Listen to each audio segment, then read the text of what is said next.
Have you ever, in the stillness of night, wondered when humanity first began to tell stories about itself? When the stars were still seen as the eyes of the gods, when the earth still held the warmth of creation, in that ancient dawn, a story was written upon clay, born from the yearning for immortality. Slowly, close your eyes and let the murmur of silence cradle you. In this hush, I will guide you back through time, more than 5 millennia ago, to the lands between the Tigris and the Euphrates, where the world's first civilization bloomed. There, amid the dust of fallen cities, lies a tale that has never truly slept. The tale of Gilgamesh, the half-god, half-man king, who defied death itself to seek the meaning of life. Tonight, I will tell you that journey. From the moment the clay tablets were unearthed in Nineveh, to the instant Gilgamesh stood before the gate of immortality. You will hear of friendship, loss, pride, and the eternal fear that binds all humankind. This is not merely an ancient story. It is the first mirror in which humanity saw its own reflection, to realize that, amidst dust and time, the only thing that endures is the soul that continues to seek. Let your mind drift with my voice as we begin our voyage through the Epic of Gilgamesh, the place where sleep and eternity meet. There are nights when the wind sighs across the silent dunes of Mesopotamia, and one might almost hear the faint whisper of ancient symbols, the voices of a civilization that has slumbered for over 5,000 years. It is not the voice of people today, but the murmur of clay, the clay that once bore the first words humanity carved to resist oblivion. In 1849, under the mist-laden sky of Nineveh, an Englishman named Austin Henry Layard began a journey he could not have foreseen, one that would shake the world's understanding of its own past. Layard was not merely an archaeologist, he was a seeker of lost memory, retracing the vanished glory of the Assyrian Empire. Together with his young assistant, Hormuzd Rassam, they excavated the palace of King Sennacherib, one of the most magnificent structures of the ancient world. But what they unearthed was not only walls of baked brick or bas-reliefs of battle scenes. It was over 30,000 fragments of clay tablets, densely inscribed with wedge-shaped symbols, the earliest known writing of humankind, cuneiform. At first, these tablets were a riddle. No one could read their language. They were brought to the British Museum, where thousands of broken pieces lay in wooden drawers, silent, scattered fragments of the human story. More than 20 years later, an unlikely figure appeared. George Smith, a humble engraver with no formal academic training, who achieved what scholars could not. He deciphered the voice of clay. In 1872, within the solemn hush of the British Museum's reading room, Smith opened a small brown tablet, its inscriptions faint and worn. Patiently, he traced each symbol, and suddenly leapt to his feet, his face pale with astonishment.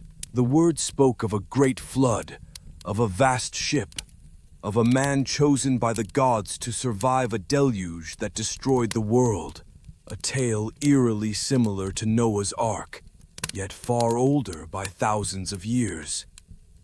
Before a stunned audience of scholars, Smith declared, "I have discovered the story of the flood, written long before the Bible." That single sentence struck like lightning through the beliefs of his time. The world realized that the Bible was not the beginning of sacred narrative, but merely one chapter in humanity's far older book.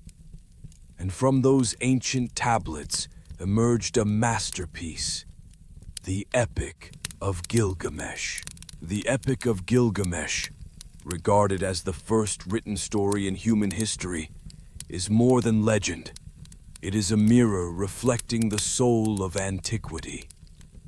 Written in Akkadian upon 11 clay tablets, it tells of the King of Uruk, 2/3 god, 1/3 man, who journeyed through glory, sin, loss, and enlightenment in search of the answer to humanity's eternal question. How can one overcome death? But its wonder lies not only in what it tells, but in its very existence. The survival of Gilgamesh is itself a symbol of the awakening of human consciousness. For the first time, humankind did not merely speak, it wrote. No longer bound to the frailty of memory, our words became immortal. Those wedge-shaped signs, pressed into soft clay and hardened by fire, marked the dawn of written civilization, the foundation upon which all later literature, history, law, and philosophy would rise. Humanity's voice, once fleeting as the wind, was now preserved across millennia. In the flickering glow of an oil lamp, one can imagine George Smith trembling as he read the ancient line aloud. "Let me go free, that I may reveal to you the story of the flood." Those words were not merely divine speech. They were the past calling out to the present. The tablets spoke not only of a deluge of water, but of the flood of time, which swept away empires, yet left behind the traces of wisdom for those patient enough to listen. Smith would go on to publish the first translation of Gilgamesh in 1876. When he read the opening line, "He who saw the deep, the foundation of the land," he named it the first line of human literature. And indeed, it was. That moment marked the birth of humanity's written soul. From then on, everything changed. The story of Gilgamesh opened a door into the collective memory of our species, revealing that from the very dawn of consciousness, humans did not live merely to survive, but to seek meaning. Over a century later, those clay tablets still rest within the British Museum, yet their voices have escaped the confines of stone walls. Scholars, writers, filmmakers, and philosophers around the world find in Gilgamesh something deeply familiar. A fear, a longing, a loneliness that belongs to us all. For in that ancient tale, Gilgamesh is not just a king. He is the image of every human who has ever grieved, ever feared death, ever yearned for eternity. The birth of the Epic of Gilgamesh, therefore, was not merely the dawn of written literature. It was the dawn of human philosophy. It proved that, in every age, humans carry within them the same unanswerable question. Who am I, and what makes me endure? If tonight you listen to the wind whispering across the ruined temples of Nineveh, you might still hear the echoes of Layard, Rassam, and Smith, the three men who awakened those ancient voices. They did not merely uncover fragments of clay. They reawakened the soul of humankind, guiding us back to the birthplace of knowledge. Thus, when we say that the Epic of Gilgamesh marks the beginning of human literature, it is not only a historical truth, It is a reminder that every form of knowledge, every story, every civilization begins with a question and a longing that never sleeps. And from that place, where writing was born from clay, where humanity first carved its soul into matter, began our eternal journey to find ourselves. The life that you are seeking, you will never find. For when the gods created man, they kept eternal life in their own hands. Those words echo like the sigh of the past. Yet it is precisely because we are mortal that we create what is eternal. And that is why, from the darkness of time, the Epic of Gilgamesh still burns like the first flame of human wisdom. When the clay tablets of Nineveh were awakened, the story of Gilgamesh did more than open a window into one man's soul. It became a doorway leading us back to the very civilization that gave him birth. To understand who Gilgamesh was, we must return to the world that created him, the land the ancients called by a sacred name, Mesopotamia, the land between two rivers.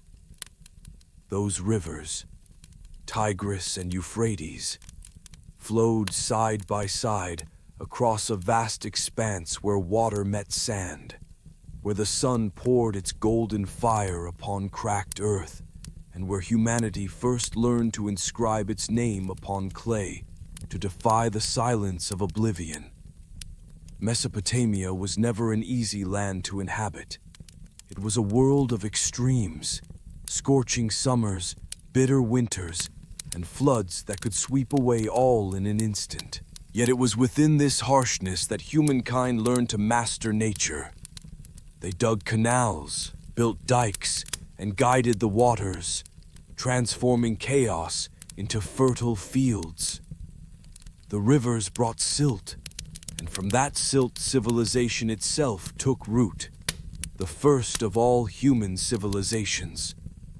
Around 3500 BCE, in the southern plains known as Sumer, small communities gathered and grew into city-states, among which Uruk shone like a jewel in the desert. Uruk was a marvel of the ancient world. Its walls stretched more than 9 kilometers, enclosing 40 or 50,000 inhabitants, a number that still astonishes modern scholars. But Uruk was not merely a city. It was the first embodiment of humanity's dream. The dream to live, to be remembered, to touch the eternal. At the heart of Uruk, white temples of baked brick rose beneath the sun, dedicated to the gods the Sumerians revered. There was Anu, god of the heavens and father of the divine, Enlil, lord of air and destiny, Ea, Enki, god of water, wisdom, and creation, and Inanna, Ishtar, goddess of love, war, and fertility, whose beauty and wrath would one day humble Gilgamesh himself. In Sumerian belief, the gods were never distant. They dwelled in every gust of wind, every drop of rain, every clap of thunder. Humanity existed not apart from them, but in service to them, tilling the fields, building temples, offering sacrifices to uphold the balance of the cosmos. From this faith emerged a world in which every aspect, politics, art, literature, was a reflection of divine order. A king's rule was not by human choice, but by the decree of heaven. Thus arose the word Lugal, the great man, a being who was both ruler and bridge between mortals and gods. In this vision, Gilgamesh could be both man and deity, both hero and transgressor of fate. But Uruk was more than the realm of kings. It was the birthplace of writing.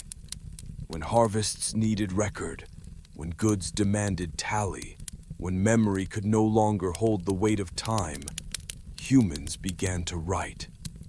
At first, they carved simple marks, symbolic lines, and slowly, these became a system, a language, cuneiform, the wedge-shaped script, the greatest invention of the Sumerians. With a sharpened reed, they pressed diagonal strokes into soft clay, and in that moment, history took form. The scribes, those keepers of sacred knowledge, rose to a privileged place in Sumerian society. They were the interpreters of the gods' will, the custodians of wisdom. It was they who first wrote the story of Gilgamesh, etching it into clay with the belief that words could be made immortal. Each mark they carved was not merely ink or earth. It was the soul of humankind itself, recording fear, longing, and hope, destined to outlive flesh and bone. Within Uruk's massive walls, life moved in structured harmony. Kings, nobles, priests, merchants, farmers, and slaves. A rigid hierarchy, yet the foundation of order. The people lived in a cycle of reverence and gratitude. Every event was seen as divine. Floods as the anger of Enlil, harvests as the grace of Ea. To them, human existence was as fragile as sand, and survival lay in worship, prayer, and storytelling. Stories that explained why they existed at all. It was within this spiritual landscape that the Epic of Gilgamesh was born. It could not have arisen in a godless world. It could only have been told in a place where divinity walked among men, and where human fate was but an echo in the eternal chorus of the gods. If one night you stand amid the ruins of Warka, the remains of Uruk today, you might still see the ancient bricks, each bearing the imprint of a worker's hand. On some of them, faint inscriptions remain. Uruk, where men and gods dwell beneath the same sky. It was the declaration of a people who believed they did not merely live under the rule of the gods, they built the world together with them. Among surviving Sumerian texts, one line still endures, carved in cuneiform. Man is the shadow of the gods, yet he builds cities like the heavens. A proclamation both humble and proud. Humanity, aware of its divine shadow, yet daring to raise its own reflection of heaven. This was the spirit of Mesopotamia, the meeting of earth and water, of faith and creation, where belief itself gave birth to civilization. From Uruk, knowledge flowed outward across the Mesopotamian plains, to Lagash, Eridu, and farther still, to Akkad and Babylon. Each city inherited the Sumerian tradition, to tell stories in clay, to speak to the gods through symbols, to quietly record the things they feared might vanish. The Sumerian civilization, with its cities, religion, and script, became the cradle of all human culture. Without them, there would be no Bible, no Greek philosophy, no Homeric epics. It all began with the Sumerians, those who dared to carve their dreams into clay. They did not know that when the tip of a reed touched the earth, they were opening the age of immortal words. And within the prologue of their epic, echoing through 4,000 years, remains a prayer to all humankind. He who saw everything to the ends of the earth, who knew all things and explored all lands, may wisdom be his inheritance. Those words, written more than 4 millennia ago, still resonate through the darkness, a sacred lullaby for humankind, for all who continue to seek meaning within the boundless silence of the universe. That is Mesopotamia, birthplace of the city, of writing, of culture, and of the first story ever told about ourselves. When the last sunlight of Uruk sank below the horizon, and the oil lamps within Inanna's temple dimmed to embers, the Sumerian storyteller began to speak. His voice, carried through the corridors of time, would travel beyond the walls of Uruk, beyond the desert, beyond even the boundaries of centuries.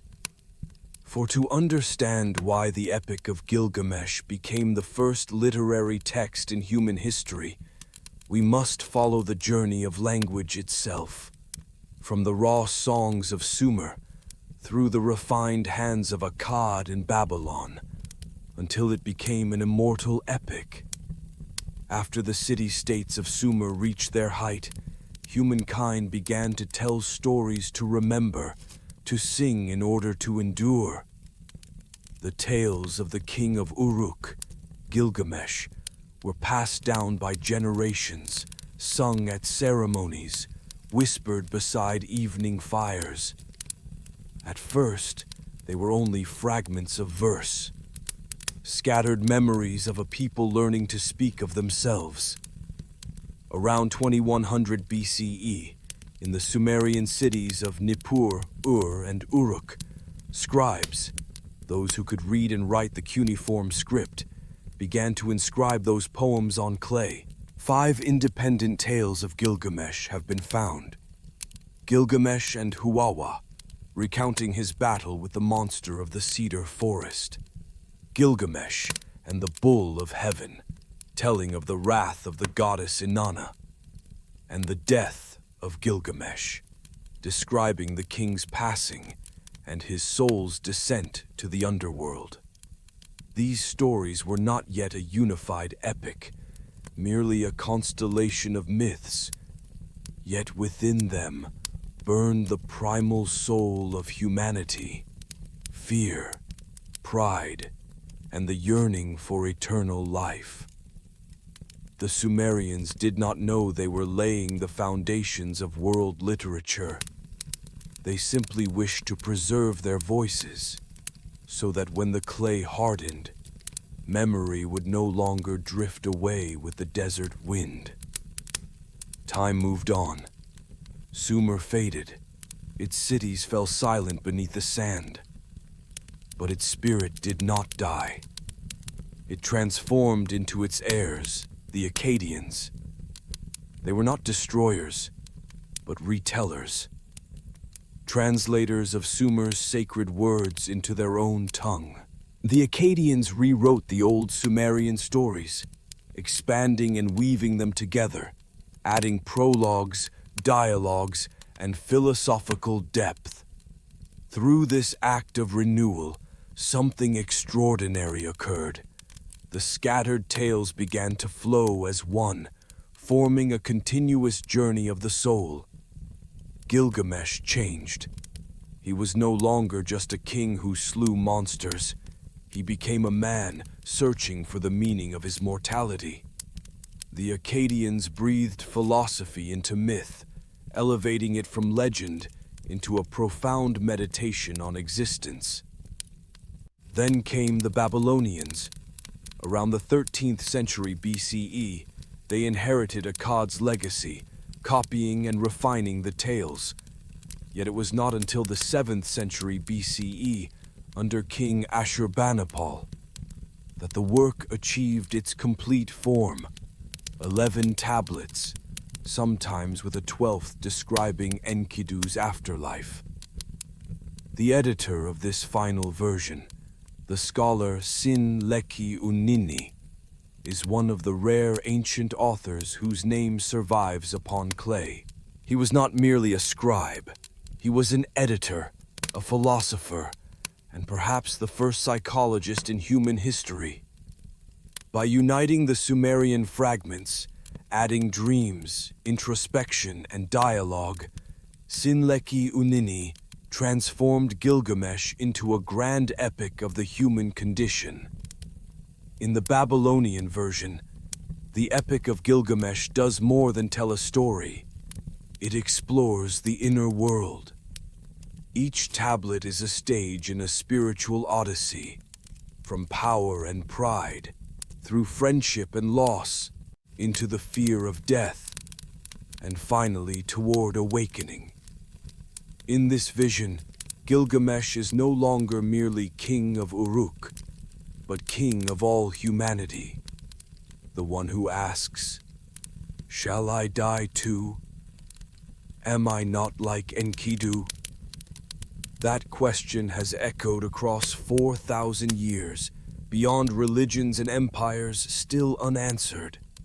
The Babylonians called Gilgamesh Shah Nakba Imuru, he who saw the deep. It is the opening line of the epic, and the first greeting of human literature. He who saw the deep, the foundation of the land, who knew all things and explored all lands. The deep is not merely the sea. It is the depth of knowledge, of consciousness itself. Gilgamesh, who saw to the bottom, is humanity's first mirror, the moment we learn to look within. Across ancient libraries, Babylonian scribes copied the epic for centuries. Each act of inscription was not mere writing, but an offering of the soul. To them, transcribing a sacred text was both a religious and philosophical ritual. They believed that in rewriting Gilgamesh's story, they were renewing the memory of humankind. Each clay tablet thus became not just a page, but a living spirit sealed in earth. Each cuneiform wedge was a heartbeat pressed into the body of time. When modern scholars finally deciphered the Babylonian tablets, they were astonished. The structure, rhythm, and psychological complexity rivaled modern novels. The plot had tension and transformation. The characters felt real, conflicted, alive. Gilgamesh's soliloquies carried the tragic depth of Greek drama, written 2 millennia earlier. In tablet tense, after failing the trial of Utnapishtim, Gilgamesh laments, "What shall I do? Where shall I go? Death has devoured my friend, and I shall die the same." This was no longer the cry of a king. It was the first human voice to realize its own mortality.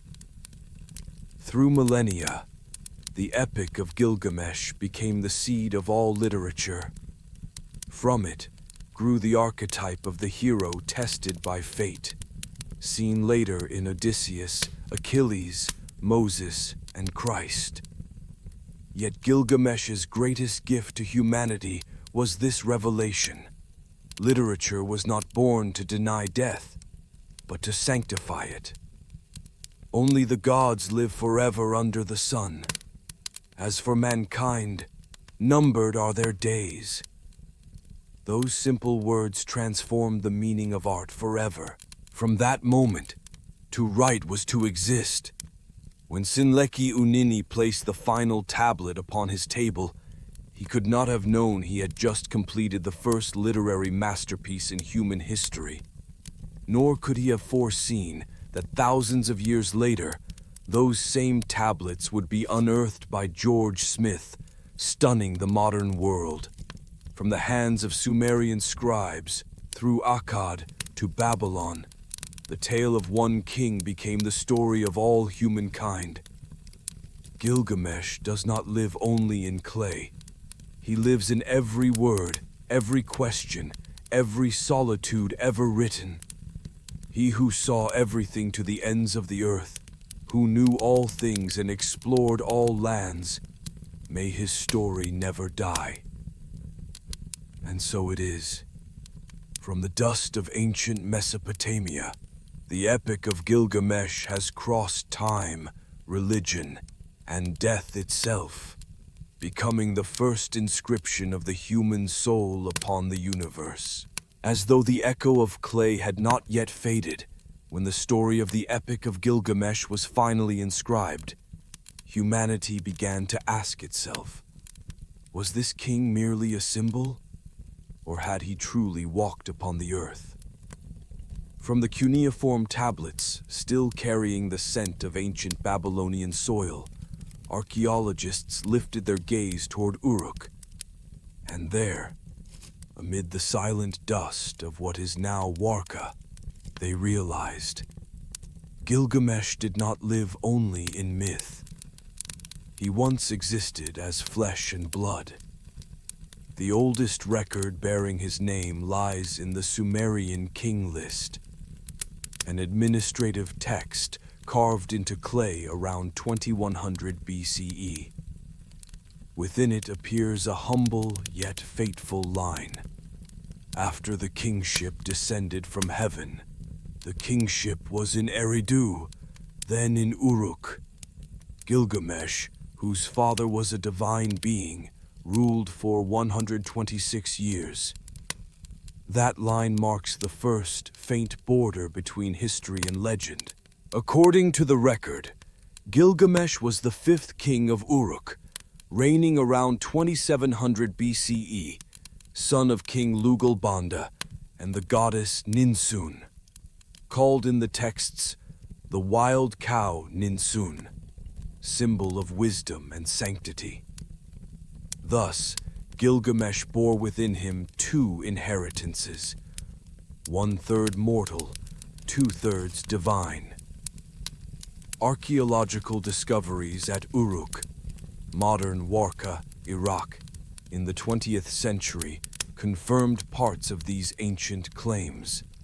Excavations revealed a massive wall nearly 9 kilometers long and 10 meters high, enclosing a vast area, just as the epic described. Go up on the wall of Uruk and walk around, examine its foundation, inspect its brickwork.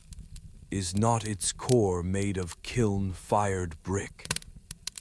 Those sun-baked bricks, still bearing the fingerprints of laborers from 4,000 years ago, stand as evidence that Uruk once shone with the splendor the poems proclaimed. Amid its ruins, archaeologists found traces of the Iana Temple, the holiest sanctuary, dedicated to the goddess Inanna, along with countless inscriptions of kings, where Gilgamesh appeared repeatedly as a figure both historical and divine.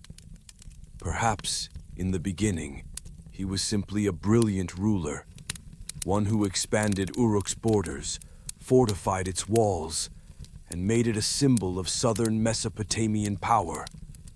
But over time, the memory of the real man fused with Sumerian faith, and thus Gilgamesh became a demigod, part man, part myth, the embodiment of humankind's yearning to surpass mortal limits.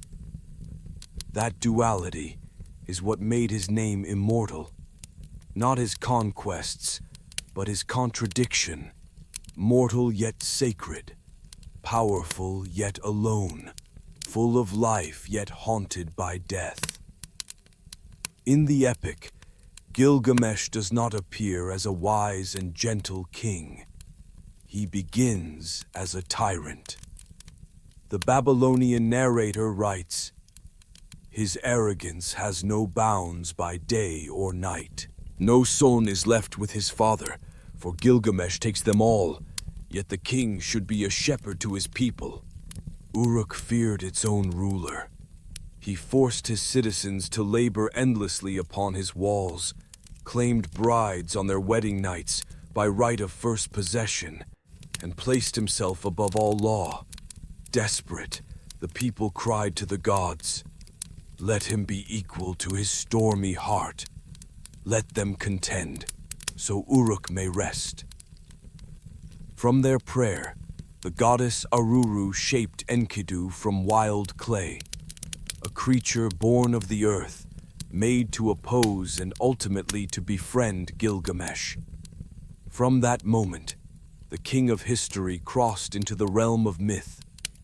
He ceased to be merely a ruler. He became a chosen soul, tested by gods, burdened with divine questions. The journey of Gilgamesh was no longer that of a king, but of humanity itself, through power, sin, friendship, loss, and spiritual awakening. Indeed, his very existence, a mortal king transformed by myth, is the perfect symbol of how humankind turns history into sacred memory. If the Egyptians built pyramids to immortalize the body, the Sumerians did so with words. They wrote Gilgamesh to immortalize the spirit. And strangely enough, within the Babylonian tablets, we still hear his profoundly human voice, not that of a god, but of one who knows fear. I have seen the world, suffered all its pain.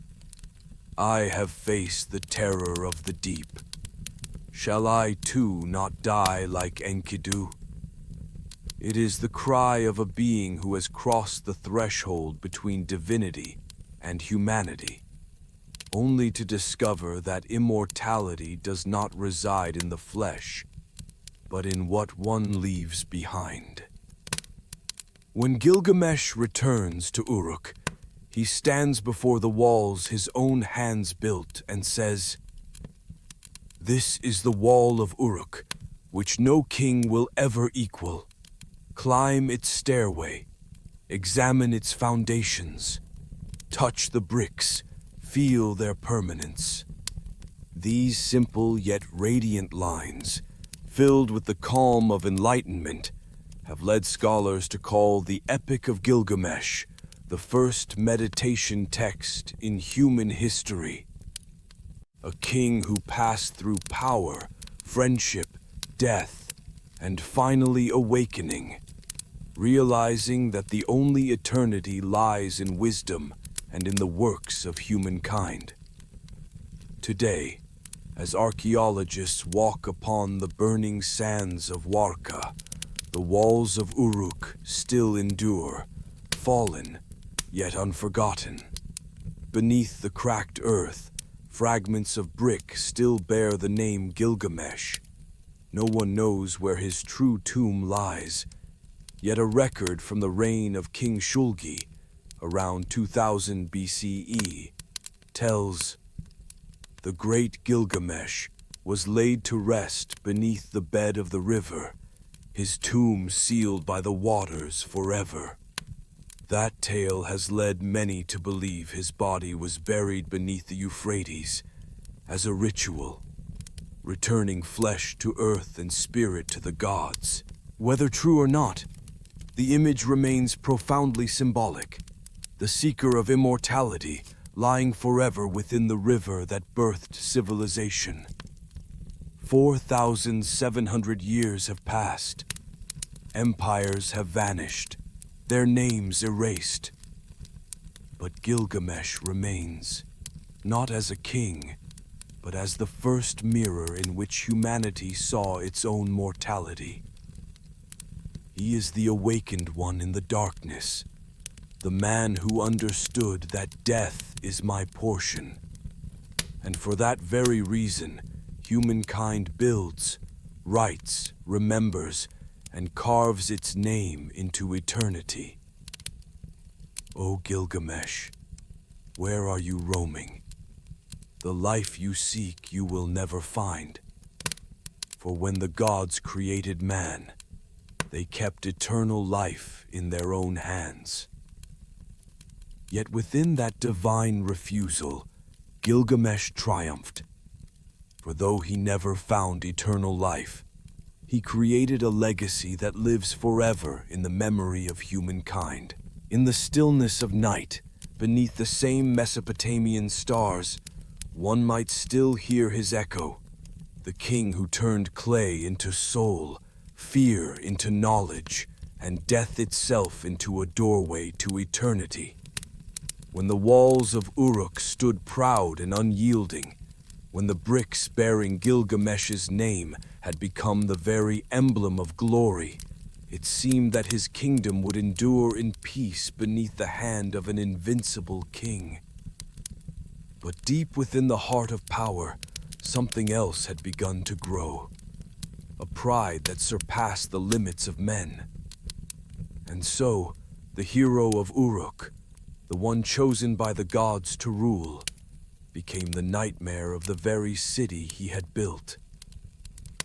As the sun rose over the Mesopotamian plain, the clamor of hammers, the roar of the furnaces, and the cries of the laborers echoed through Uruk. They worked without rest, raising walls, building temples, digging canals, monuments to the name of Gilgamesh, bought at the price of human breath and blood. The ancient narrator wrote, "His arrogance has no bounds by day or night. No son is left with his father, for Gilgamesh takes them all. Yet the king should be a shepherd to his people." Those words drip with bitterness, for the king the gods had sent to protect mankind now trod upon them as if they were the clay beneath his feet. Gilgamesh, son of Lugalbanda and Ninsun, bore the blood of gods. He was mighty, wise, and walked out before his people and was perfect in strength. But within his veins flowed not only power, it carried the arrogance of heaven itself, something no mortal was meant to bear. Uruk, once filled with the songs of festivals, had become a city ruled by a restless spirit. The people whispered in fear.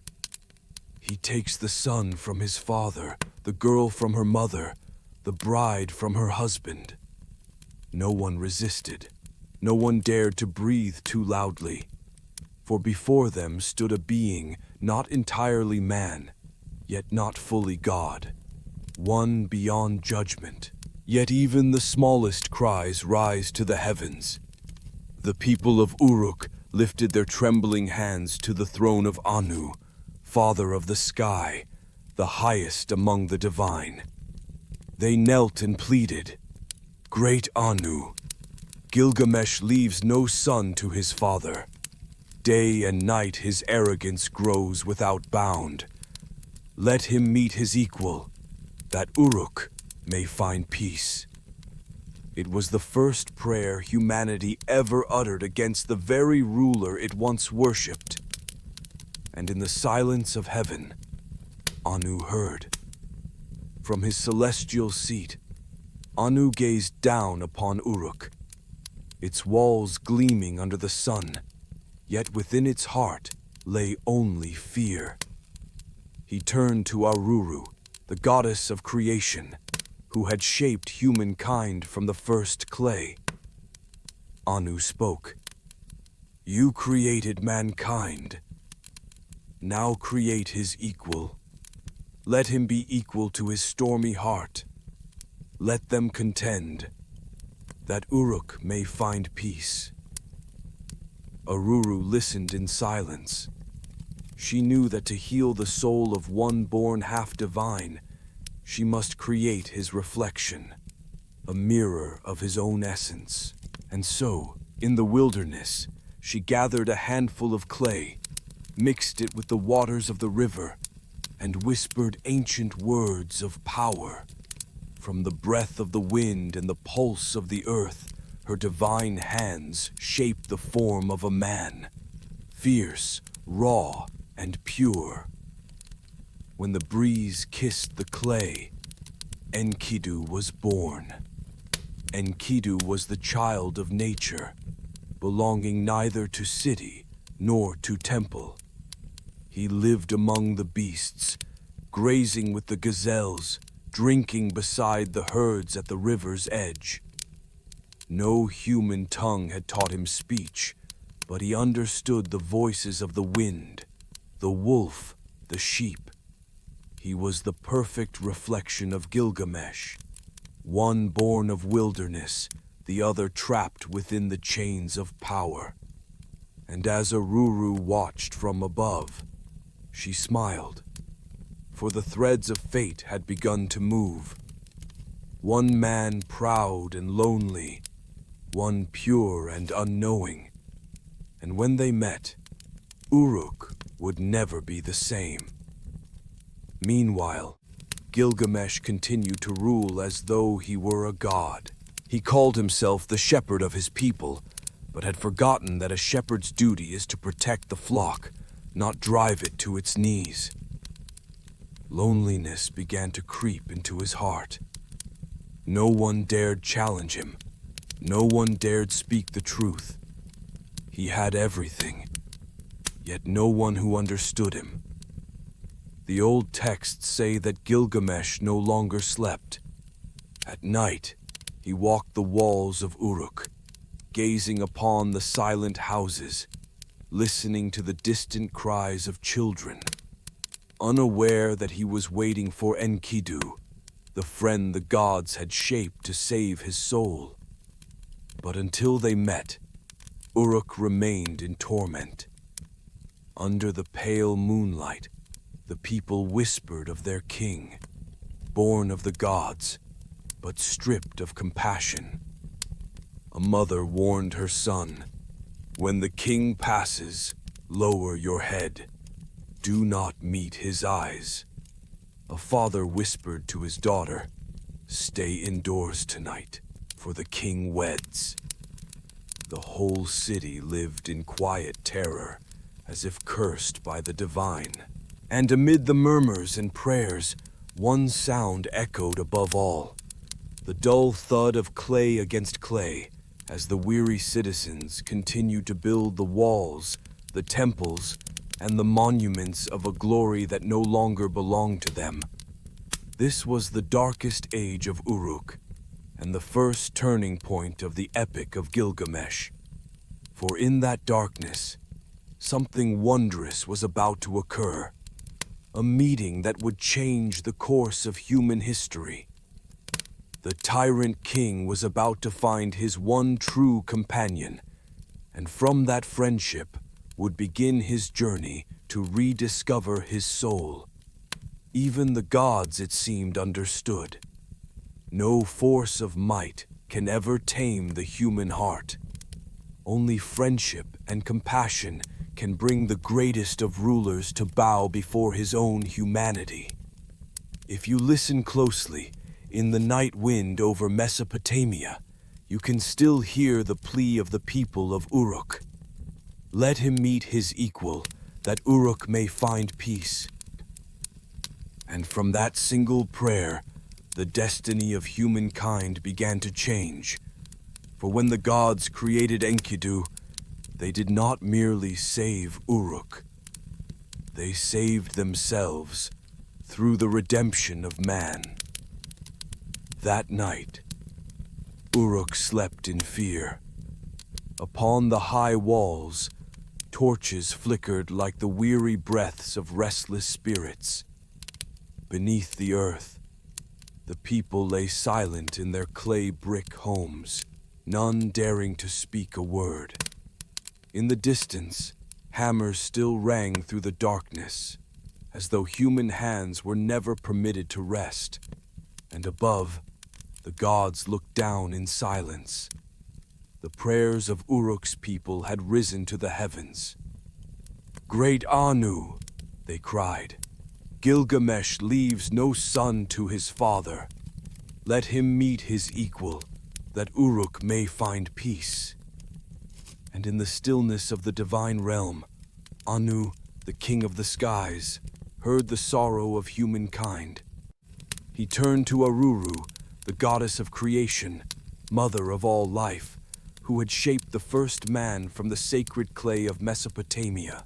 "You made mankind," said Anu, "and now one among them, half god, half man, has shattered the balance of the world.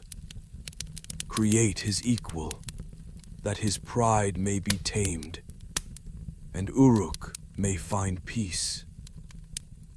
Aruru bowed her head, the pale moonlight reflected in her eyes. She knew that the power to create was not only to give life, but to restore harmony. Gilgamesh, the child of gods and men, was the image of strength and wisdom, but he lacked what only the Mother Earth could bestow: compassion and humility. Far across the plains where the Euphrates flowed in silence, Aruru walked among the night winds. She knelt upon the cracked ground where generations of Sumerians had sown their seeds and prayed for rain. From that soil, she gathered a handful of red clay, the substance of creation, of blood, and of the human soul. Aruru mixed it with the river's water and molded it into the form of a man, powerful as a wild beast, naked as the dawn of the world. When her divine hand touched his brow, the breath of the gods entered him. Thus was born Enkidu, the one created from the wild clay. Aruru washed her hands. She pinched off clay. She threw it into the wilderness. In the wilderness, she created valiant Enkidu, born of silence, endowed with the strength of Ninurta. He was a child of nature, with no throne, no city, no knowledge of king or law. He lived among the beasts, eating grass with gazelles, drinking at the river beside the wild oxen, and calling the sun by the nameless word of the earth. The animals saw him as their brother, and he protected them from the hunters' traps. In that place, vast and untamed, Enkidu was the purest image of humankind before civilization. Aruru watched in calm contentment. She looked upon her creation, untainted by greed, untouched by pride, filled only with strength and the innocence of the beginning. She knew that only when Enkidu met Gilgamesh would the opposites be reconciled: nature and civilization, purity and arrogance, instinct and reason. For mankind can only discover itself when it stands before its mirror, its equal, its other half. In the first days, Enkidu wandered the steppe. He spoke no words, but roared with the lions and ran with the horses. When it rained, he lifted his face to the sky and drank from the heavens. The ancient tale says, he was innocent of mankind. He knew nothing of cultivated land. With the gazelles he ate grass, with the beasts he drank at the water hole. No one knew that, far away in Uruk, Gilgamesh still ruled in pride, unaware that fate was already shaping his encounter. Two souls, one of stone and steel, the other of earth and wind, were being drawn toward each other by the hand of destiny. One day, a hunter from Uruk went out to track game. He found strange footprints, human, yet larger and deeper than any he had ever seen. Hiding among the reeds, he saw Enkidu, a giant form, skin the color of soil, hair wild as the forest, freeing the animals from his traps. Each time the hunter set a snare, Enkidu came to break it open, driving the beasts away to safety. Terrified, the hunter fled home and told his father, "A man, like a god, roams the wild. He fills in the pits I dig. He tears out my traps. He frees the beasts I would take." His father said, "Go to Gilgamesh, the king of Uruk. Only one who possesses the wisdom of the gods will know how to face such a being." When Gilgamesh heard the story, a strange feeling stirred within him. Not fear, not anger, but a thrill, a deep urge to meet this wild equal.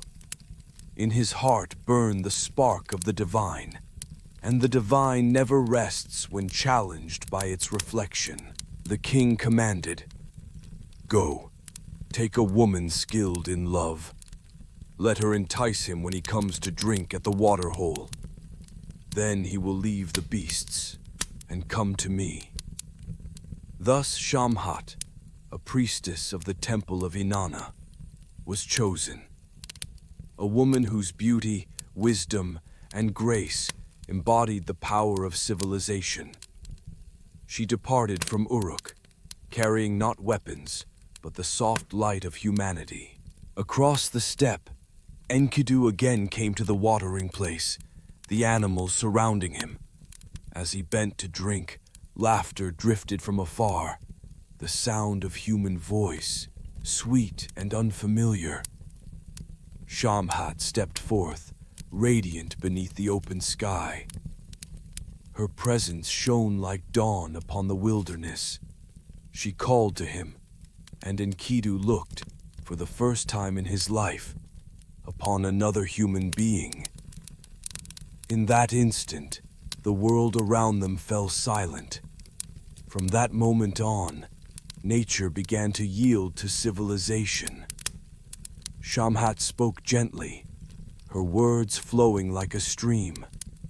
She touched his hand, and Enkidu trembled, not in fear, but in the awakening of something that had no name in the wild. They remained together 6 days and 7 nights. When the sun rose, the beasts fled. They no longer knew him. The ancient text says, "Enkidu was weakened.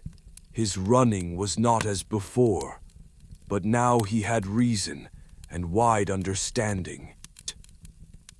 From that moment, Enkidu no longer belonged to the wilderness. He belonged to mankind. Unknowingly, he had stepped upon the path that would lead him to Gilgamesh, his rival, his friend, his other soul. High above, Aruru smiled. Her work was complete. She had not only created a man, but had planted within the heart of humanity the eternal dialogue between good and evil, pride and humility, wilderness and civilization. Enkidu had not been born to destroy Gilgamesh, but to teach him the greatest of lessons, that true strength lies in knowing one's limits. And so, as night fell once more upon the land of Sumer, 2 souls, one born of wilderness, one of stone, began to draw near. They did not yet know that their meeting would change the history of mankind, turning their story into the mirror of all humanity. For it was in the journey between forest and city, instinct and intellect, that humankind first came to understand the meaning of being human. Dawn rose over the plains of Mesopotamia, bathing the barley fields in gold and turning the Euphrates into a shimmering ribbon of glass. There, between earth and sky, 2 destinies began to draw toward one another. One born of the wild, the other of the throne, each carrying within him an unfinished half of humanity. After 6 days and 7 nights with Shamhat, Enkidu was transformed. When he looked upon the wild beasts, they fled from him. They no longer knew him as one of their own. A heaviness stirred in his heart. A strange voice calling from within, the first whisper of human longing. Seeing this in his eyes, Shamhat spoke softly. "You are wise, Enkidu, and now like a god. Why do you roam the wilderness with beasts? Come with me to Uruk, the great walled city." Her words opened the door of fate. Enkidu turned eastward, toward the distant horizon where the walls of Uruk glimmered faintly, the city spoken of with awe and bitterness alike. And so, the child of nature began his walk towards civilization. The journey to Uruk was long and filled with wonders. For the first time, Enkidu saw plowed fields, herds of cattle, brickmakers shaping clay, metalworkers tending their fires, and smoke rising from 100 furnaces into the morning sky. The sounds of wind and river had been replaced by the rhythm of human labor, the pulse of mankind mastering the earth. Enkidu watched in silence, his eyes wide like those of a newborn seeing a world already grown. As they walked, Shamhat told him of Gilgamesh, the mighty king who had built Uruk's walls, yet whose people wept beneath his rule. "He is a king," she said, "strong, beautiful, and wise. There is no one like him in all the world. But his heart is restless, and his power knows no bounds." Her words planted a paradox in Enkidu's soul, the desire to meet him, and the instinct to challenge him. He did not know that the gods themselves had already written this encounter into the fabric of destiny. For to calm the storm of a demigod, only his own reflection could suffice. When they came near Uruk, Enkidu saw the colossal walls blazing under the sun.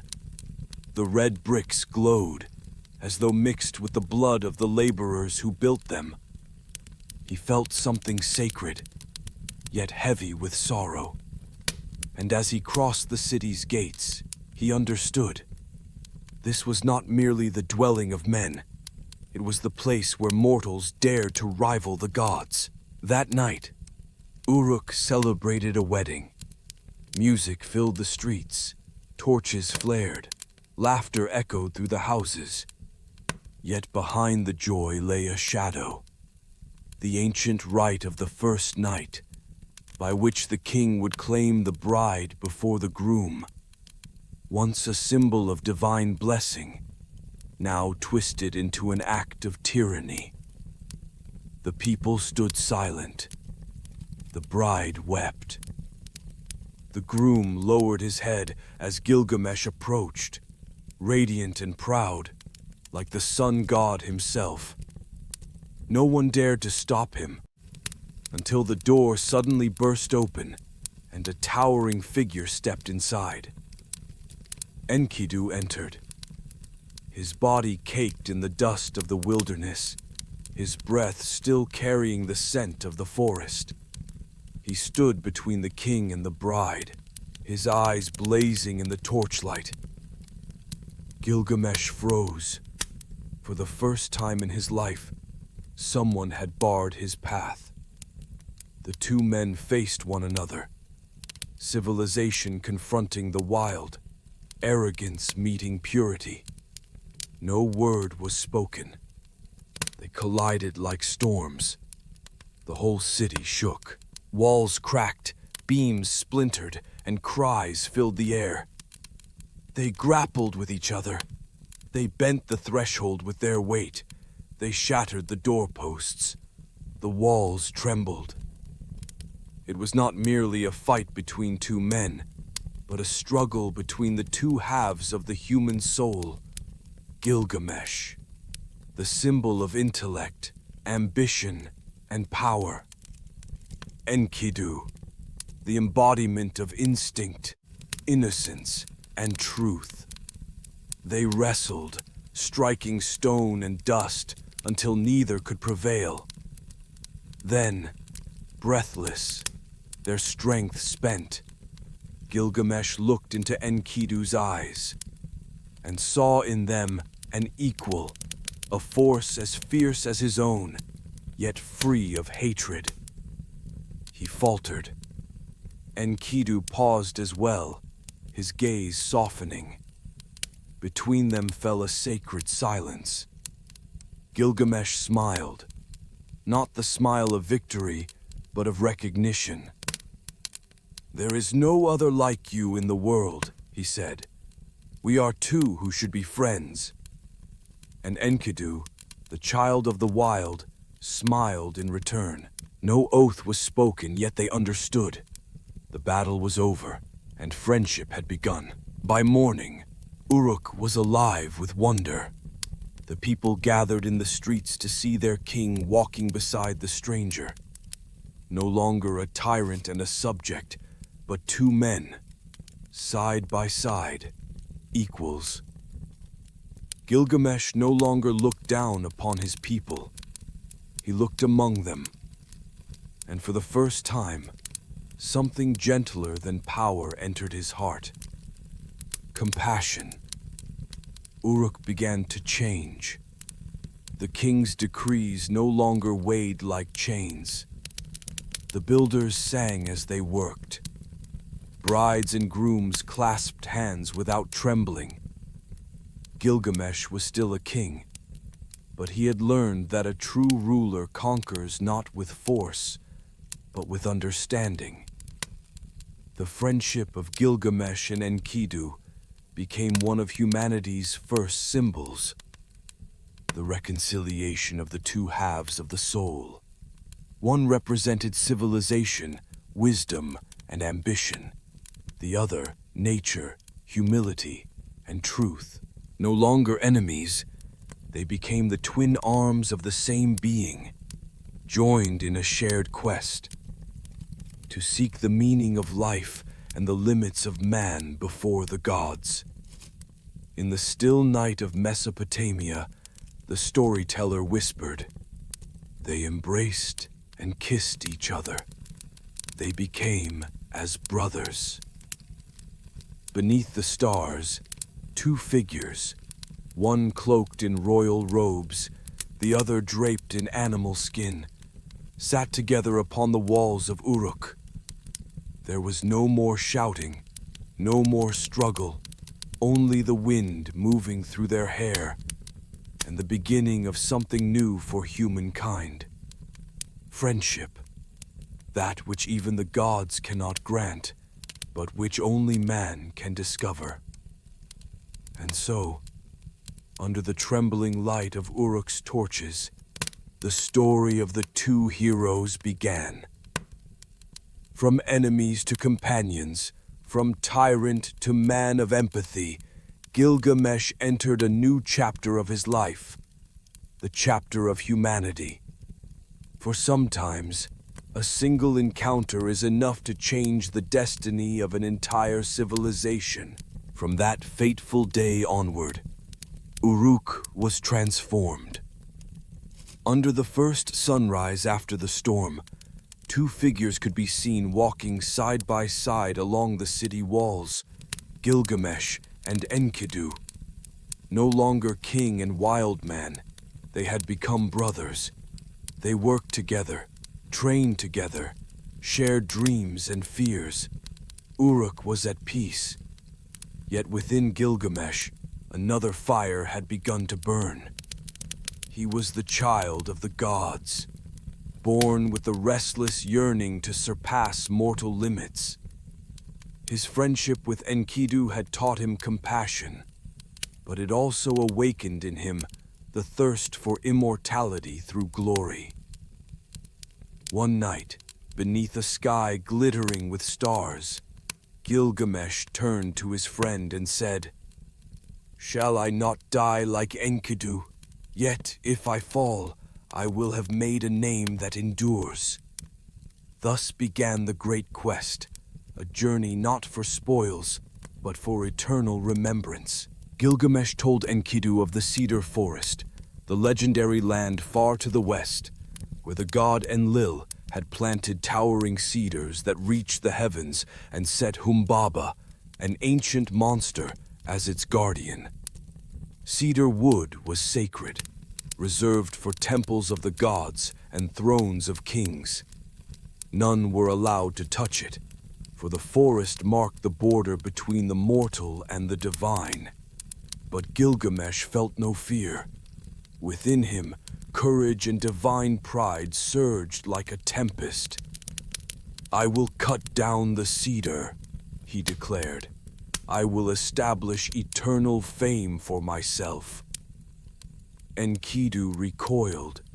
He knew the forest, and he knew the name Humbaba, a being neither man nor god, gifted by Enlil with the 7 terrors.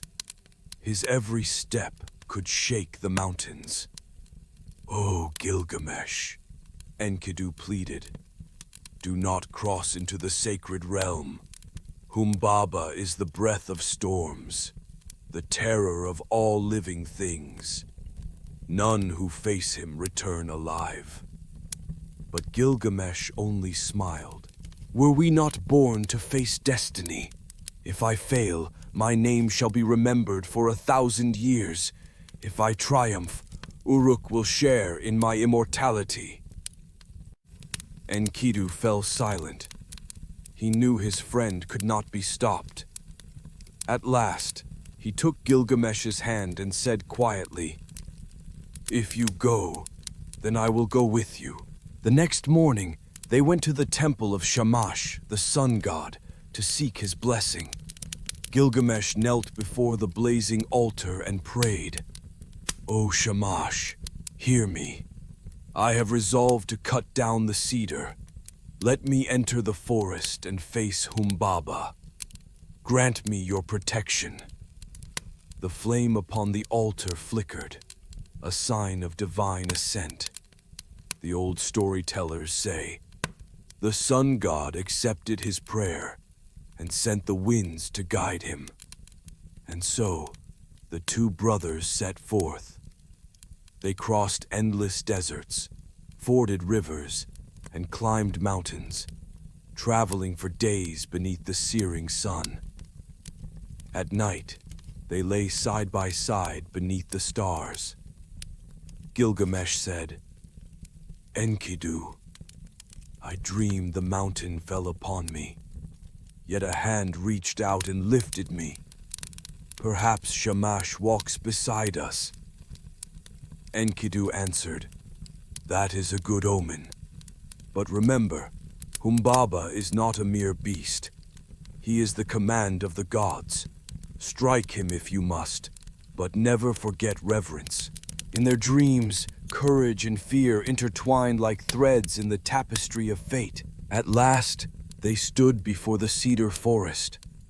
The sight made them stop in awe.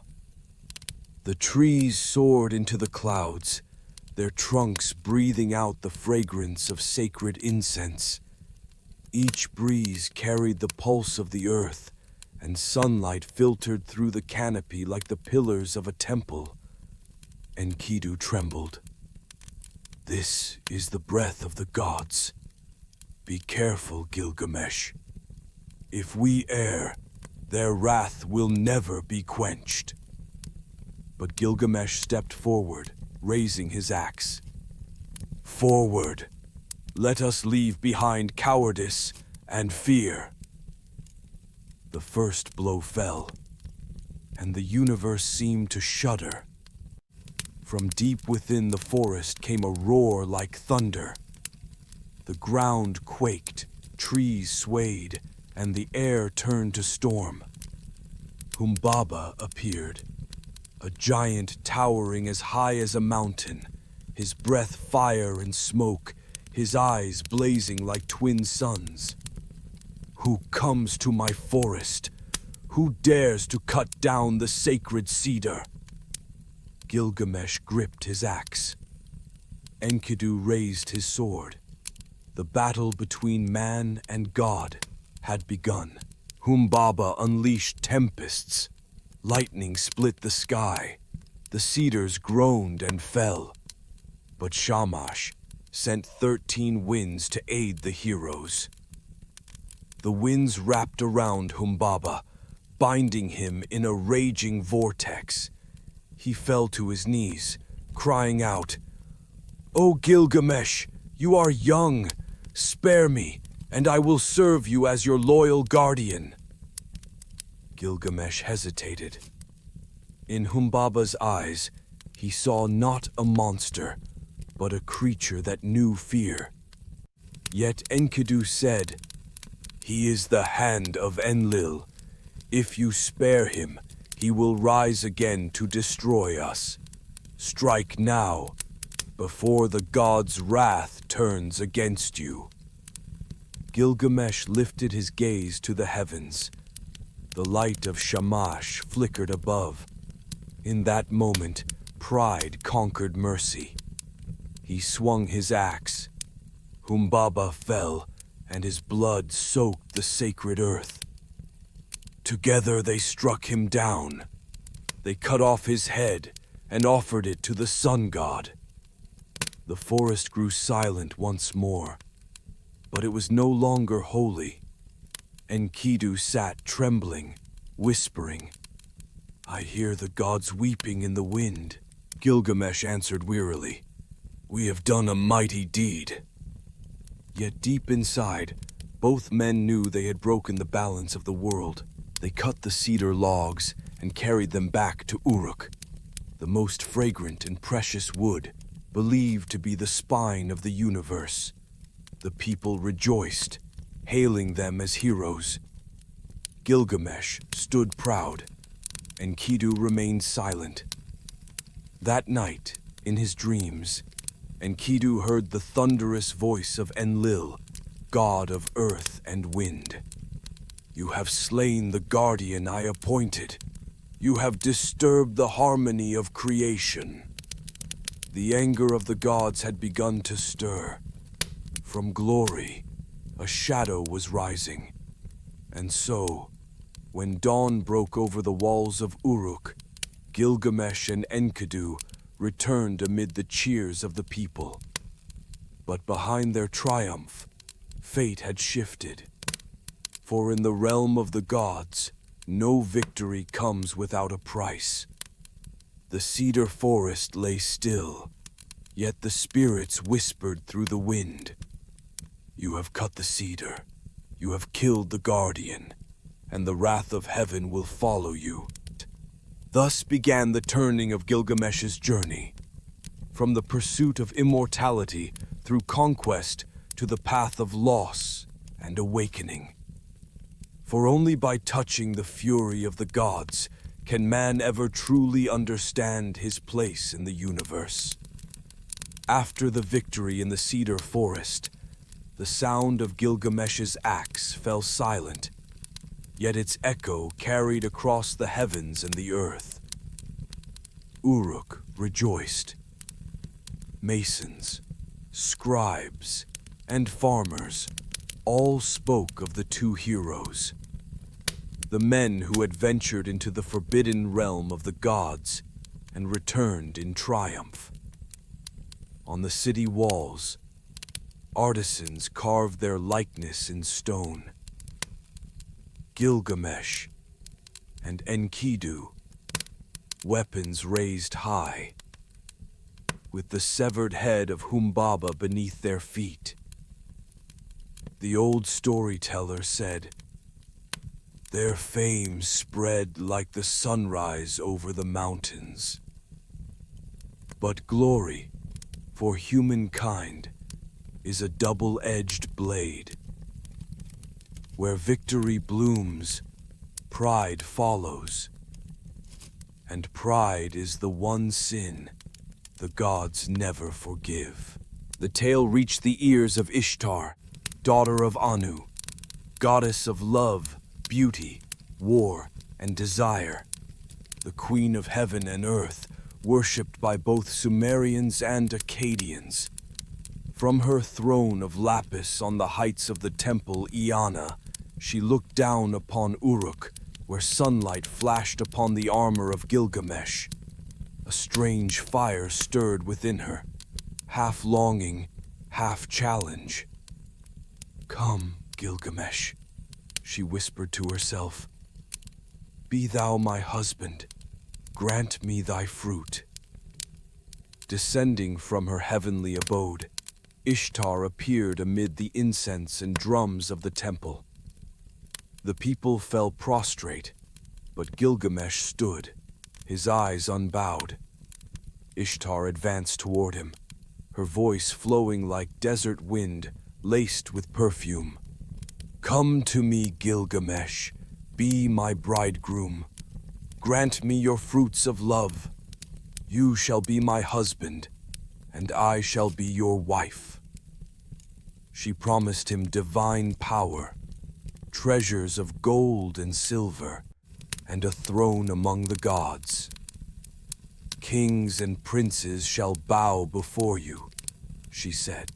"Your cattle will multiply, your ships shall sail without storm, your sword shall never break." But Gilgamesh, who had slain the beasts of the divine realm, would not kneel before beauty, nor be ensnared by the promise of a goddess. He looked into her eyes, his voice hard as iron. "Which of your lovers did you ever love forever? What shepherd of yours has pleased you for all time?" Then he recited the fates of those she had destroyed. Tammuz, the shepherd she cast into the underworld. Alalu, the eagle whose wings she broke. The stallion she cursed with the whip and the harness. And Ishulanu, the gardener who spurned her love and whom she turned into a creeping spider. "You loved the shepherd. He made cakes for you each day," Gilgamesh said, his tone sharp with scorn. "Yet you struck him and turned him into a wolf, and now you come to me. But I know what your love brings, a cold death." Ishtar stepped back, her blazing eyes now filled with fury. The goddess of love had been insulted by a mortal, humiliated before all Uruk. Rage rose within her like a storm. Ishtar ascended to the heavens, into the palace of her father Anu, the lord of the sky. She cried out, "Father, Gilgamesh has insulted me. He has spoken words of contempt and scorn." Anu, the Ancient One, regarded his daughter calmly. "You have destroyed all whom you have loved, Ishtar. Your love is a fire that consumes. If you sow hatred, you shall reap it." But Ishtar would not relent. "If you do not help me, I will break the gates of the underworld.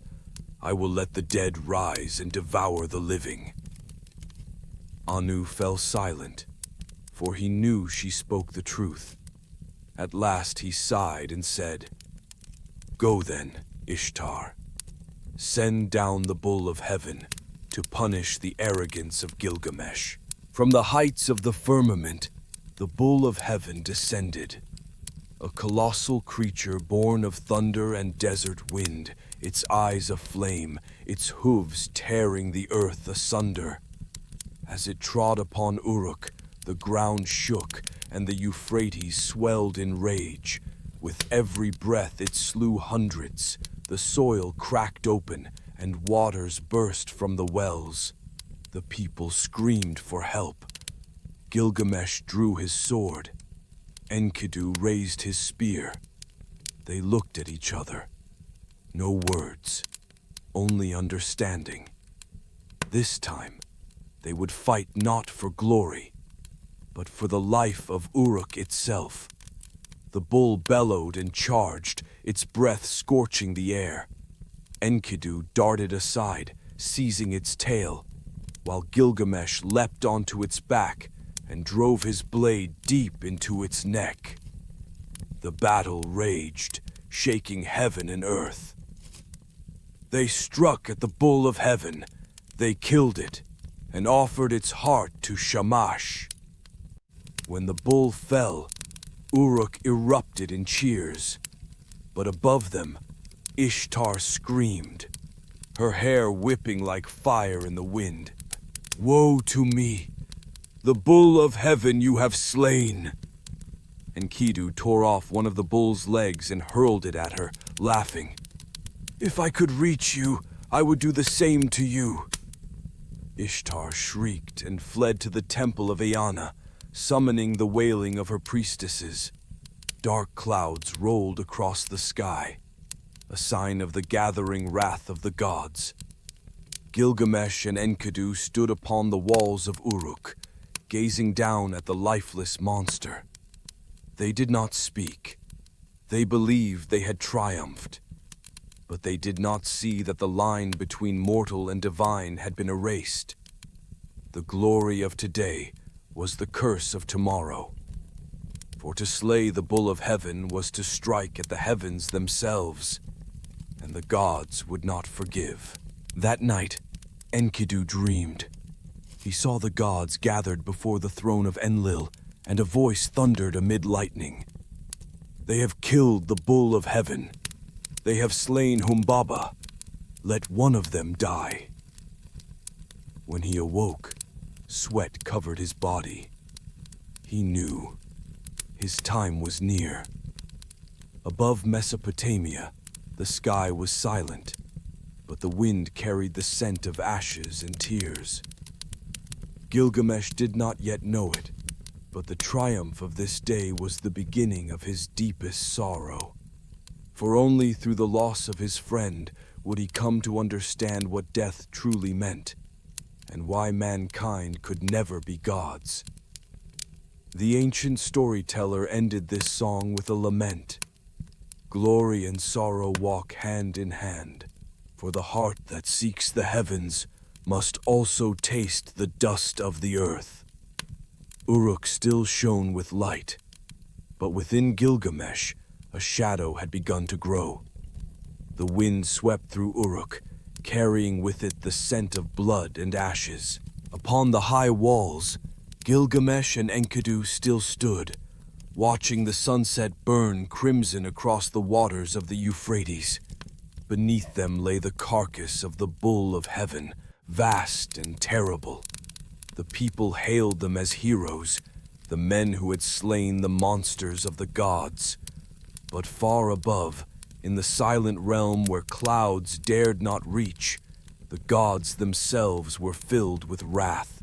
The assembly of the gods was called. Upon the throne sat Anu, father of the heavens. Beside him Enlil, lord of the winds and the earth. Shamash, god of the sun and protector of Gilgamesh. And Ea, god of the waters and of wisdom. The air grew heavy, like the weight of stone. Anu spoke first. They have killed the bull of heaven. They have slain Humbaba, and they have disturbed the order that binds the world. There was silence. Then Enlil's voice rolled like thunder over the mountains. One of the two must die. The one who was born of clay shall return to clay. No god opposed him. Only Shamash, who had watched their journey, bowed his radiant head in sorrow. Was it not by my light they went? Was it not by my will they triumphed? But no answer came. The judgment had been sealed. Enkidu, the being molded by the hands of the goddess Aruru, would pay the price for both. That night, Enkidu dreamed. He saw himself standing in a barren plain. Before him rose a house of dust with doors of clay, and through it moved silent spirits in endless procession. The house where those who enter do not return, the road from which there is no coming back. He saw kings and warriors, priests and slaves, all covered in dust, stripped of title and power. A doorway opened, and Namtar, messenger of death, stood before him. You have offended the gods, Enkidu. For the life they gave you, now you must pay. He awoke drenched in sweat, trembling, and told the dream to Gilgamesh. The king listened, and fear clouded his eyes. For the first time, the mighty Gilgamesh felt the helplessness of mortality. In the days that followed, Enkidu began to wither. His body weakened, his breath grew shallow, his eyes dimmed like mist. He cursed the world, cursed his fate, and the threshold that had led him from the wild to Uruk. Cursed be the hunter who found me. Cursed be the woman who brought me from the wild." Gilgamesh knelt by his bed, taking his friend's hand. "Do not say that, Enkidu," he whispered. "It is because of you that Uruk has known freedom. It is because of you that I have known the heart of man." Enkidu looked up, a faint smile on his lips. "My friend," he murmured, "you are a king, and I am of the earth. But it is to the earth that all shall return." Then he spoke his final words. "Shall I not die too? Am I not like all men?" Gilgamesh could not answer. Only the wind moved through the window, whispering like an ancient prayer along the city walls. On the 12th day, Enkidu rose no more. Gilgamesh sat beside his body, neither eating nor drinking, weeping for 7 days and 7 nights. The old tale says, he touched his heart, but it did not beat. He covered his friend's face like a bride's. Like a lion he paced around the bed. Like a lioness robbed of her cubs he roared. The king's cries echoed through Uruk, through the streets, through the red brick walls. The people bowed their heads. None had ever seen their king so broken. The proud tyrant had become a man stripped bare by grief. He sat beside the body of his friend and whispered in despair, "Shall I not die too? Shall I not be as he is? Sorrow has entered my heart. I am afraid of death." He wrapped Enkidu's body in silk and spices, built a statue in his honor, and offered sacrifices to the gods. But his faith had shattered. For if the gods could take away a soul as pure as Enkidu's, then what justice could there truly be in this universe? In the days that followed, Gilgamesh wandered through Uruk, his hair unkempt, his robe torn. The people watched in silence as he passed. The storyteller said, "He wandered like a man driven mad, for his grief was greater than the sea." He no longer cared for his throne, his victories, or his rituals. All he saw was the image of the body left behind, and the terror that one day he, too, would turn to dust. When night came, he stood upon the walls and looked to the heavens. The stars still shone, the river still flowed, the wind still whispered. But something within him had changed forever. He understood then that all glory, all kingdoms, all triumphs are swallowed by time. Only friendship, and the pain of losing it, endures. Gilgamesh looked to the stars and spoke to the wind. "O Enkidu, my brother, you were the axe at my side, my hand's strength, the sword in my belt. How can I live without you?" No voice answered, only the wind from the Sumerian plain, carrying the faint echo of Enkidu's spirit. "Go, Gilgamesh, seek what I could not, the secret of eternal life." And so, in the stillness of night, Gilgamesh set forth. He took no soldiers, no crown, only a cloak of animal skin and a heart torn in two. He left Uruk, crossed the desert, and journeyed toward the sunset, toward the land where, it was said, one man had survived the great flood and been granted immortality by the gods. His name was Utnapishtim. Gilgamesh no longer sought conquest. but the answer to the deepest fear of humankind: death. The ancient storyteller closed the tablet with sorrowful words. For 6 days and 7 nights he mourned, till the worm fell from his friend's nose. He was afraid. He began to roam the wilderness. Thus the proud king became a wanderer of shadows, bearing the question that mankind would forever ask: can man conquer death, or only learn to accept it? Uruk sank into night. The last torch flickered out. Only the wind remained, drifting from the Euphrates, soft, endless, like a lullaby for the departed. Enkidu, child of the earth, had returned to dust, and Gilgamesh, son of the gods, began his journey to find the soul within himself. Across the plains of Mesopotamia, the sun rose and set, but Gilgamesh no longer felt the rhythm of day and night. Since Enkidu's death, time had become a river flowing backward into grief.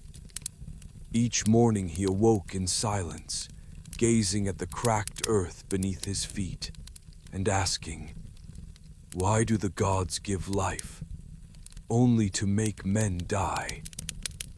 No more glory, no more throne, only an endless obsession, the fear of death." And then, in his despair, he heard an old man speak a name whispered in reverence and myth: Utnapishtim, the one to whom the gods had granted eternal life, the sole survivor of the great flood. Gilgamesh rose, eyes burning amidst the ashes. "I will go to Utnapishtim, the faraway, for he has entered the assembly of the gods, he has found life everlasting." Thus, the King of Uruk set forth, not for conquest, but for life itself. He crossed the deserts, his feet bleeding, his cloak torn, a staff in his hand, and his friend's spirit in his heart. The wind lashed his face, the sands cut his skin, but Gilgamesh pressed on.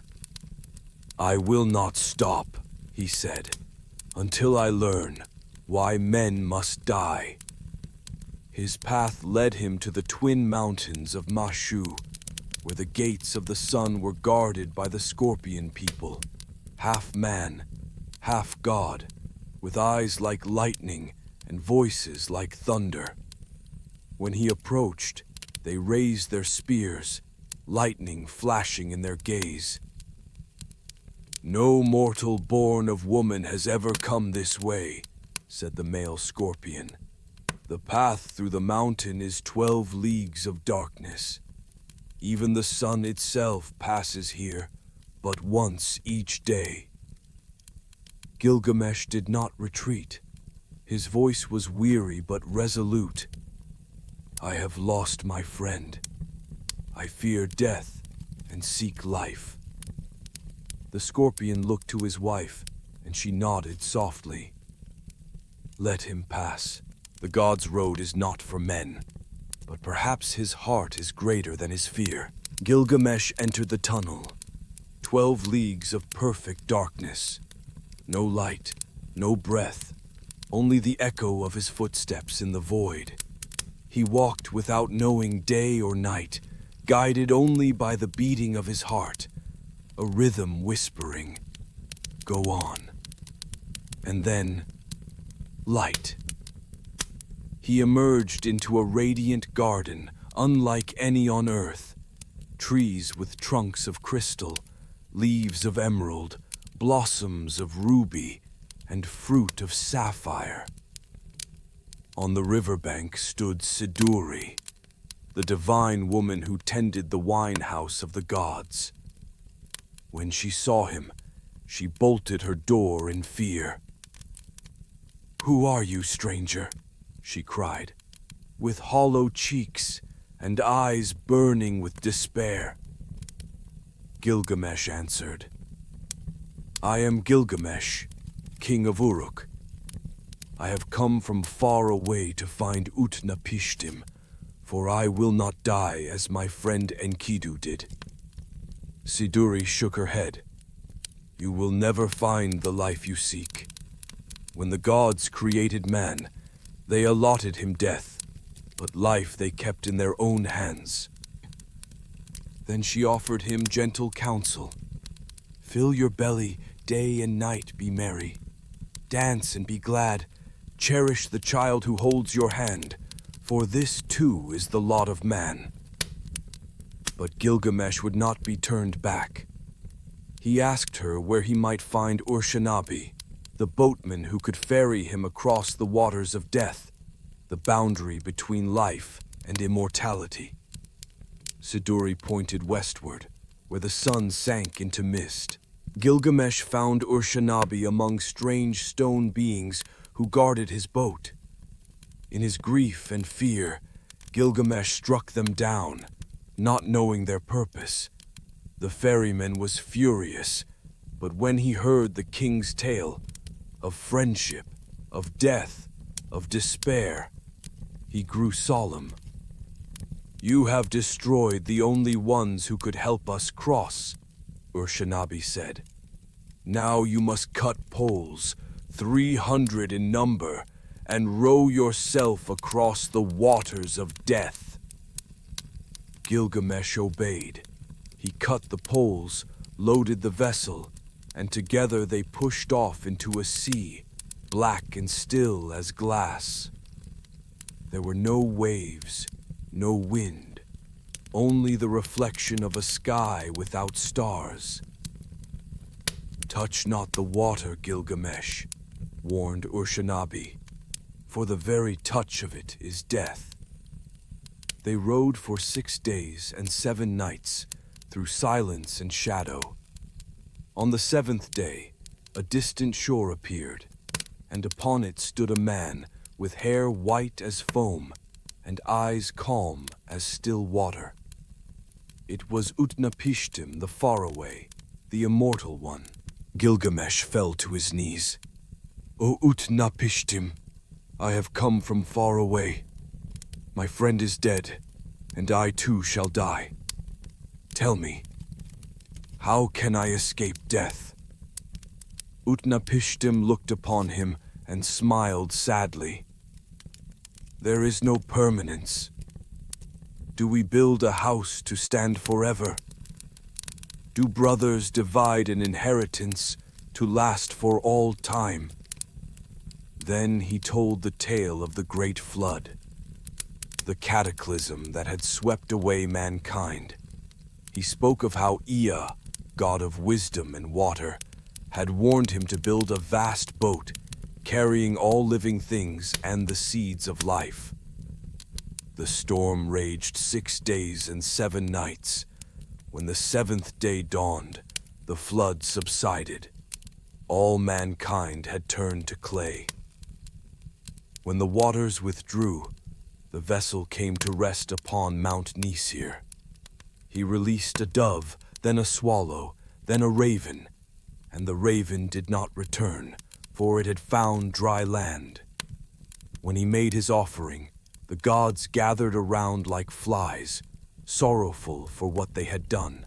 At last, Enlil granted him and his wife eternal life as a token of reconciliation. Gilgamesh's eyes shone with desperate hope. "Then tell me how to gain this gift," he pleaded. Utnapishtim sighed. "There is no secret, Gilgamesh. The gods determine life and death, and they keep the gift of eternity for themselves." But wishing to test him, Utnapishtim said, "If you are truly worthy of eternal life, do not sleep for 6 days and 7 nights, for sleep is the brother of death." Gilgamesh agreed, sitting upright, vowing to remain awake. But exhaustion, sorrow, and the weight of his journey overcame him, and he slept. Utnapishtim turned to his wife with pity. "See the mighty one who seeks life. Sleep has seized him like a mist."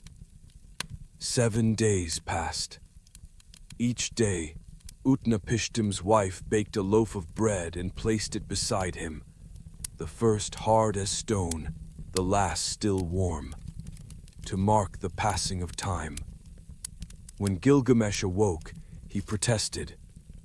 "I only slept a moment." Utnapishtim pointed to the loaves. "Count them, Gilgamesh, 1 for each day you slept.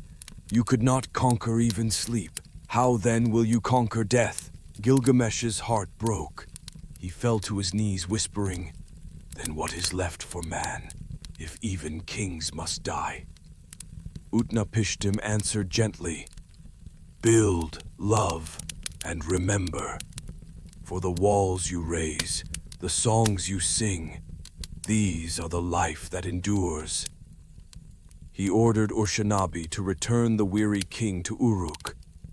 But before they departed, Utnapishtim's wife spoke softly. "In the depths of the sea grows a plant that restores youth. Let him take it as a comfort for his journey." Gilgamesh dived into the deep, wrestled the waters, and brought forth the plant of heart's ease. He rejoiced, vowing to share it with the people of Uruk. But as he rested beside a spring, a serpent crept forth, devoured the plant, and sloughed its skin. Reborn and renewed. Gilgamesh watched in silence for a long time. Then he laughed, a quiet, broken laugh, filled not with pride, but with understanding. "The serpent has taken the plant, and I have lost the gift of youth, yet I have gained wisdom." When he returned to Uruk, the sun was setting, and the wind carried the scent of earth and distant song. Gilgamesh stood upon the walls, gazing down at the streets, the people, the bricks his own hands had laid. "Behold the walls of Uruk," he said. "See their foundation, the brickwork of men. This too is immortality." Night fell. Gilgamesh lifted his eyes to the stars and whispered, "Man need not live forever, only be remembered forever." And so, the king of Uruk, who had conquered monsters and defied the gods, became the first man to understand the true meaning of immortality, not in the body, but in memory, in story, in the words that outlast time. The sun was fading over the horizon of Mesopotamia. After a long and weary journey, through darkness, through the jeweled forest, across the waters of death, Gilgamesh, the king who had once defied the gods, was now but a solitary man wandering the desert. The plant of immortality was gone. The hope of eternal life had dissolved like foam in his hands. At the stern of the boat, Urshanabi, the faithful ferryman, watched the silent king all the way home. The sea lay still as glass. Overhead, the cold moon drifted among the stars, witnessing the return of the man who sought eternity and found only the wisdom of mortality. Gilgamesh no longer spoke much. He gazed at his hands, the same hands that had swung the axe in the Cedar Forest, that had slain Humbaba, that had held the body of his dead friend, now trembling, scarred, and rough. Every wrinkle, every scar told a story, and within those lines, he began to see the meaning of time. When the boat touched the banks of the Euphrates, Gilgamesh stepped onto the soil of Uruk, the city he had once left behind in pride. The people saw him and cried, "Our king has returned!" But Gilgamesh did not answer. He walked slowly through the red brick streets, past the temple towers, the marketplaces, the sound of children's laughter, the hammering of potters, the scratching of scribes carving cuneiform onto clay tablets. Everything was as it had always been. Only he had changed. On the great walls of Uruk, he stopped.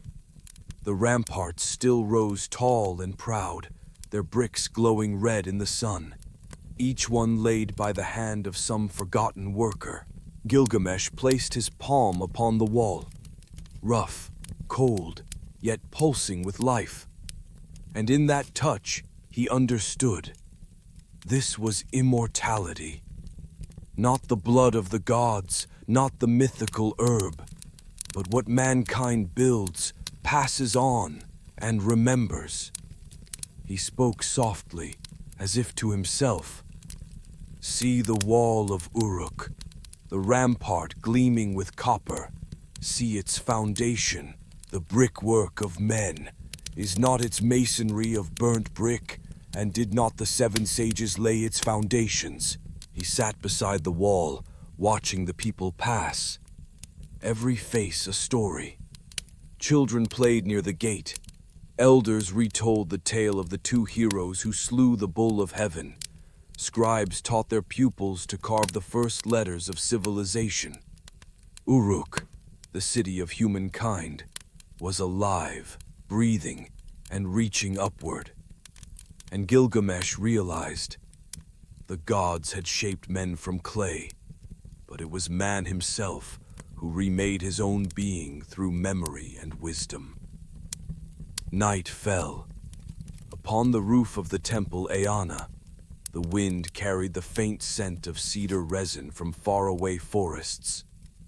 Gilgamesh lifted his gaze to the stars, the same stars that had guided him through the gate of the sun, that had witnessed his failure before Utnapishtim. Now they shone brighter than ever, not because he still sought, but because he had ceased to seek. Within him spread a peace he had never known. Enkidu returned in his memory. The smile, the eyes, the voice echoing from the wilderness. Gilgamesh smiled, whispering into the night, "Oh, my friend, you have become the dust, and yet your spirit lives in me." At dawn, Gilgamesh went to the temple of Shamash, god of the sun. He knelt, not to beg for victory or eternal life, but simply to whisper, "Thank you for letting me understand my limits."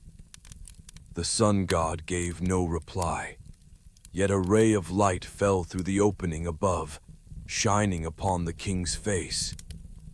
And in that stillness, Gilgamesh knew. The gods speak not through words, but through silence. Time passed. Gilgamesh returned to his throne, no longer as a king of swords, but as a king of creation and wisdom. Under his guidance, Uruk flourished. Canals were deepened, libraries built, temples adorned with new inscriptions. The people said, "He ruled wisely and gave laws to his people." But Gilgamesh no longer cared for titles. He wished only that history would remember the man, not the god within him. In his old age, he commanded the scribes to inscribe his life upon 11 clay tablets. "Write down all that I have seen, the trials, the grief, the joy. Let those who come after me read and understand." And thus began literature itself, the first written memory of humankind. For in his story, men did not see merely a king. They saw themselves, fragile, fearful, yet forever reaching toward the light. On the final night of his life, Gilgamesh stood alone upon the walls of Uruk. The wind stirred his hair, carrying the chill of the desert and the scent of damp earth from the Euphrates. He looked down upon the rooftops, the streets, the flickering lamps like fallen stars, and said quietly, with a calm voice like the wind itself, "This is the end of my journey. I did not find immortality in the waters of death, but I found it in the hearts of men." Then he smiled, a gentle, peaceful smile, light as the evening breeze. The ancient storyteller wrote in Tablet 11, "Go up on the wall of Uruk and walk around. Examine its foundation, see how its bricks are laid. This too is the story of Gilgamesh." And so the epic closed where it began, upon the walls of Uruk. But this time, it was not the stride of a proud king we heard, but the quiet breathing of human wisdom. In the stillness of night, when the Sumerian storyteller lifted his eyes to the stars, he knew Gilgamesh, the king, the hero, the wanderer through death, had not found eternal life, but something greater than eternity, the meaning of being human. Man is born, man dies, but the city he builds will stand. The song he leaves will be sung again.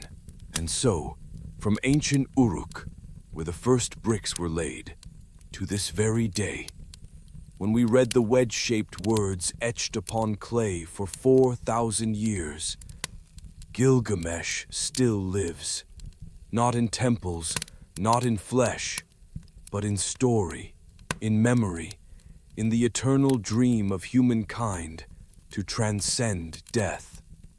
Night over Uruk. The wind drifts softly from the Euphrates. The storyteller places his hand upon the ancient brick and whispers a farewell. Behold the walls, the foundations, the high towers of Uruk. These are the immortal parts of Gilgamesh.